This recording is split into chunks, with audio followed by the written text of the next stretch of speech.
Savage Dragon 63 from late June of 1999. This is a very noteworthy issue. It was one of three that Larson produced in short succession in the summer of 99. Every 3 weeks, a new issue of Savage Dragon was released, and the secret to the rapid schedule was that a lot of the work had already been done. Specifically, this issue, which is a modern update to an early 1980s comic by 19-year-old Eric Larson, Graphic Fantasy number 1. So we'll be doing a page-by-page comparison of these two books. First, the credits, pictures and words by Eric Larson on both these books, obviously. And thankfully, he's got Chris Eliopoulos doing the lettering on the new version, which is a massive improvement, as well as the coloring by Ruben Rude, which just leaves Josh Eckhorn, who quit his job 4 months ago so that he could wait in line in the pouring rain to see episode 1, but was denied entry for neglecting to wear pants. All right, so in the previous issue, 62, Dragon's wife Jennifer was shockingly killed by Overlord right at the wedding altar in front of her daughter Angel, upsetting the dragon. So he quits the force to raise his daughter Angel. He leaves the SOS, and he's made the cover of Time magazine here.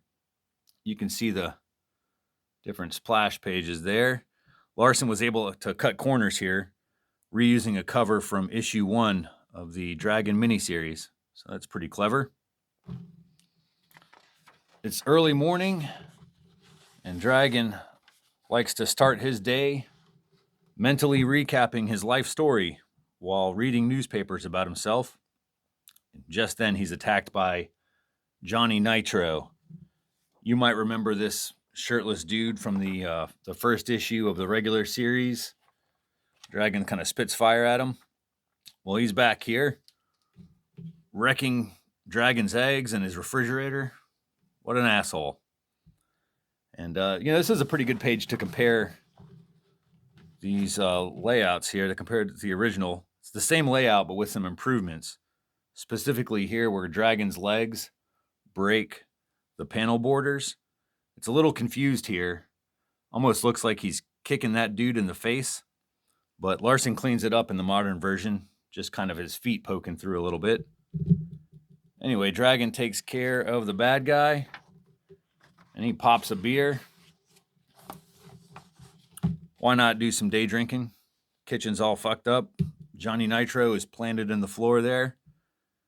And then immediately another callback to the first issue of the miniseries.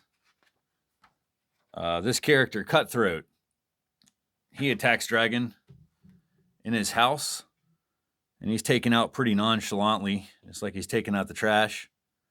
He says this is the 7th time this month he's been attacked, and it's only the 3rd of May. It's kind of an awkwardly worded joke. I mean, if you were attacked over twice a day, 3 days in a row, I don't think he'd word it like that.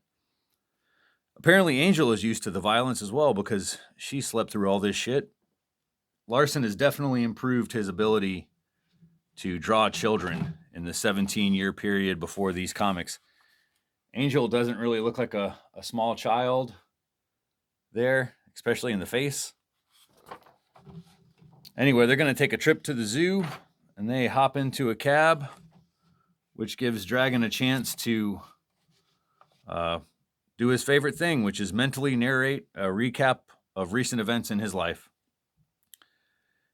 And this is where the pages kind of get out of sync because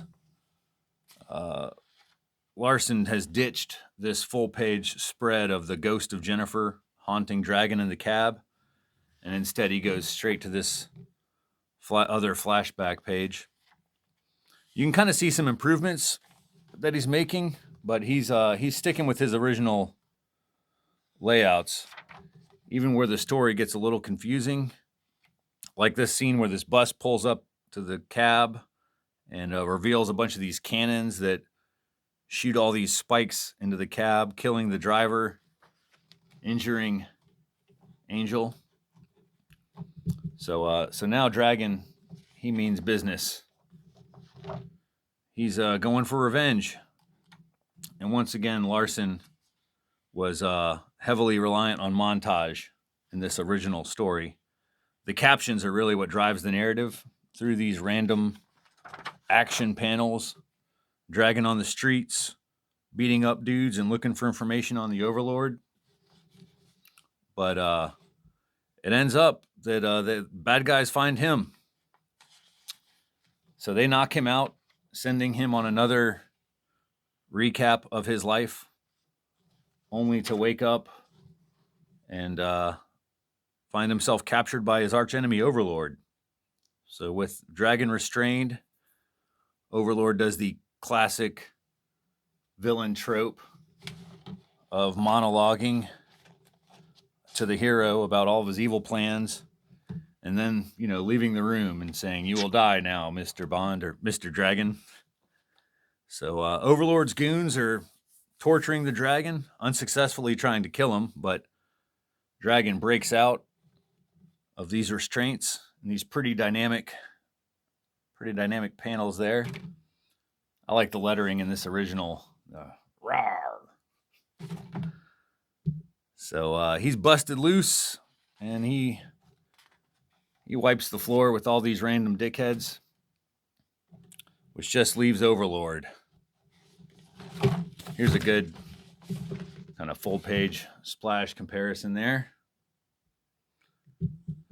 Anyway, Overlord turns into a complete coward. He can't believe that Dragon has survived. His weapons have no effect. He screams in fear that you can't be human, which is true. Maybe an accidental hint at Dragon's origin. Nevertheless, Dragon beats the hell out of the Overlord until he is dead. And in a Scooby-Doo finale, he slaps off Overlord's mask to reveal that it was Vic Nixon all along. Who is Vic Nixon, you ask? He's a fellow police officer at the Chicago PD. Just one of Dragon's work buddies, Vic Nixon. Maybe there were some clues in some of the issues, but it feels kind of random. Many of the fans who write in, they said that this was anticlimactic and kind of disappointing. However, Dragon shakes his fist and screams in the air. And the issue wraps up with him taking his daughter to the zoo. Life goes on. So this is a pretty unique experiment with varying degrees of success. A pretty cool comic artifact. I'm not sure how often a comic artist has redrawn the same story 20 years apart. Only in Savage Dragon can something like that happen. On to the letters page. Fanatics. Mostly just reaction to issue 61. There's also a letter by Carl H., the creator of Dragonbert and Brainbert. Fans have questioned the moral implications of making Hitler's brain a cute cartoon character. Is it in poor taste to caricature a Nazi responsible for starting a world war and a Holocaust? No answers are given, but both Carl H. and Larson are mindful and considerate in their response. Onto this great pinup by Steve Buccellato of Mako the Shark Man in the desert, riding a camel, holding a rifle. Is perfect. The aforementioned Dragonbert and Hitler's Brainbert, followed up by Megaton Man and Desperate Times. Finally, an ad for Wizard World 99 in Chicago. If you want to see a fun video of this event, I'll have a link in the description. And next up is issue 64.